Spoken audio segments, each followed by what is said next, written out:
Hello folks, my name is David Allen Hight. I'm the Heavy Games Master for the Scottish Games at the Smith Ranch. We're here to give you some pointers on safety and technique. We are going to show you a few videos, some pointers on how to pick up the caber and various other implements. We want to make sure that this year we focus more on safety. As far as safety implements, we encourage all braces. We don't care how, for the knees, ankles, shoulders, whatever you need. The only regulation on those is going to be wristbands. No bars, wood, plastic, whatever can be up on the wrist. Gloves, fingerless gloves, I recommend. They're the best as far as getting good grips with the fingers and then protecting the rest of the hand. Alright, enjoy.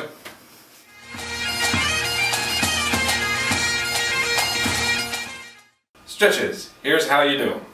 First one is you'll pull your right arm over to the side to stretch your triceps. Then you'll put it over behind your head to stretch your shoulders. And then do it for the left arm. Like so. Then you'll do the side bend, and that will stretch your obliques like crazy. And you'll do the other side. Then you'll want to stretch your neck, and you'll do that by keeping your shoulders very relaxed and bending over like so. Then you'll want to stretch your pecs or chest like that. Oh yeah. Then you'll do this, I call it the wave. This stretches your back, and do it like so.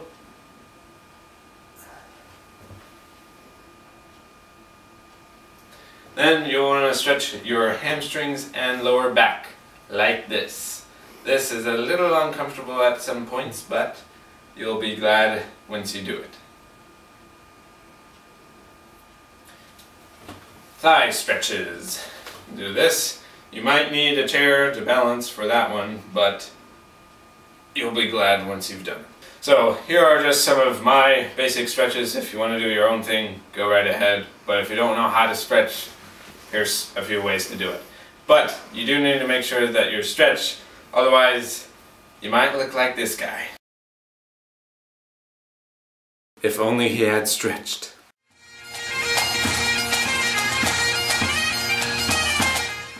Alright, first we're going to talk about the sump putt. How not to do it. Number one. First off, you have your rectangle. You cannot go over the back line. You can go over the sideline, but one foot has to be in the rectangle at all times. Number two. The stone, when you pick it up, it has to be placed in the neck before you release it at all times. The whole time. Okay? The judge will call you on this. Yes. You cannot throw it like the freehand. Yes. Thank you. Also, you will see a piece of wood in the front of the rectangle. That is called the trig. You cannot at any time step over it, and you can't touch it or move it. It's a bad thing. Technique for dummies. First one, I like the standstill technique. Place it in your neck, get down a good squat, and you're throwing towards a 45-degree angle with a kind of a hop. Number two, the twist throw. You'll be starting facing away from the trig and putting all of your weight on the off foot. Then you'll hop on your lead foot and twist and throw, like so.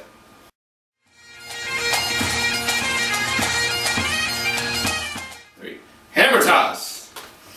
Alright, again, you will be in a square or rectangle, although it doesn't really matter except that you can't go over the sides. It does matter with the trig, only this time the trig will be behind you.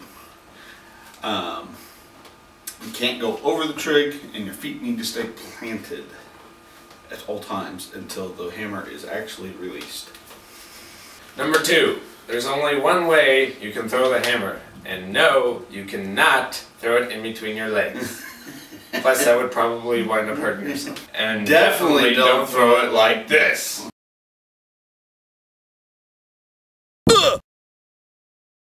Technique for dummies! The object of this is to actually get speed. So yes, strength, but speed is the key. So when you're actually swinging this thing around, you do not want to be lifting up. You want to let it come down, or pull it down rather.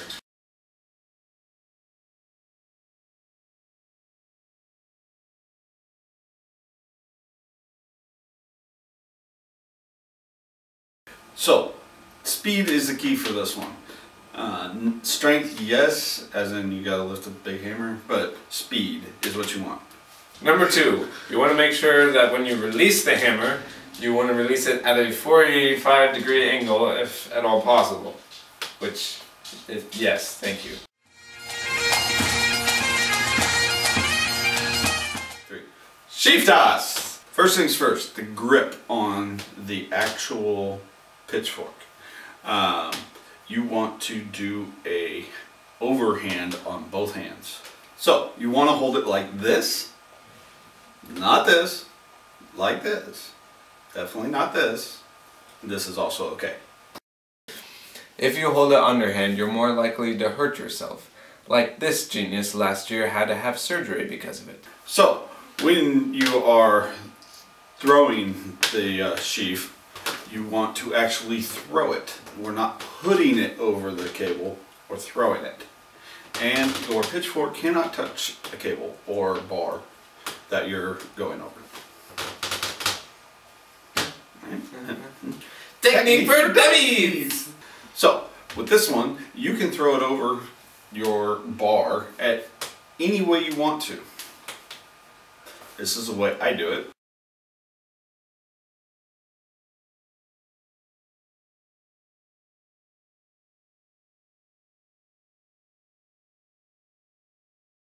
Or you can do it this way.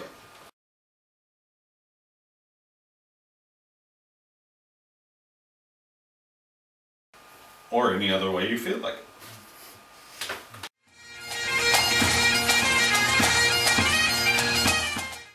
Caber toss! When picking up the caber, you do not want your feet together.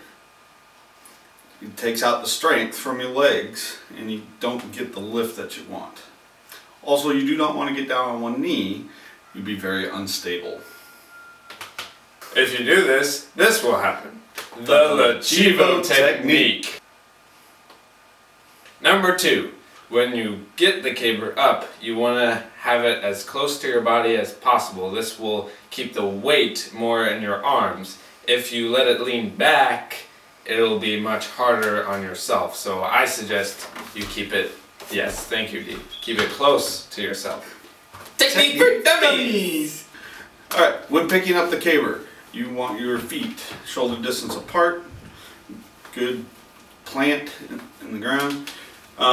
Then you want to get in a nice good squat position, caber close to you, use your fingers, and then when you lift, you want to lift with your legs. Minimize the strain in the back, and that's the best way. Handhold techniques. There's 2 different ways that I like to do it.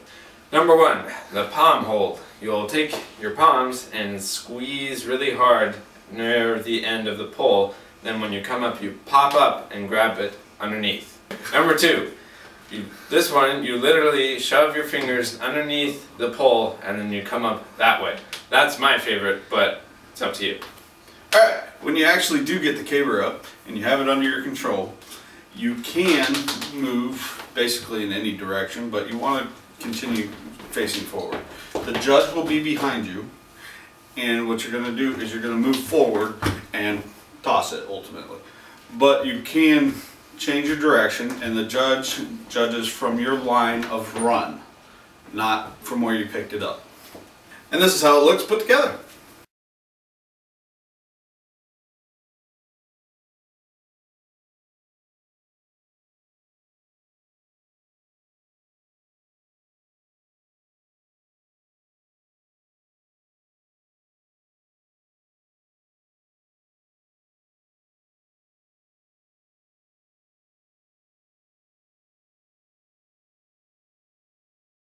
As far as the rules goes, these are the rules for the Smith Ranch. You will, if you look online, you will find different rules added in or taken out. Ultimately, we want to stay safe and have fun.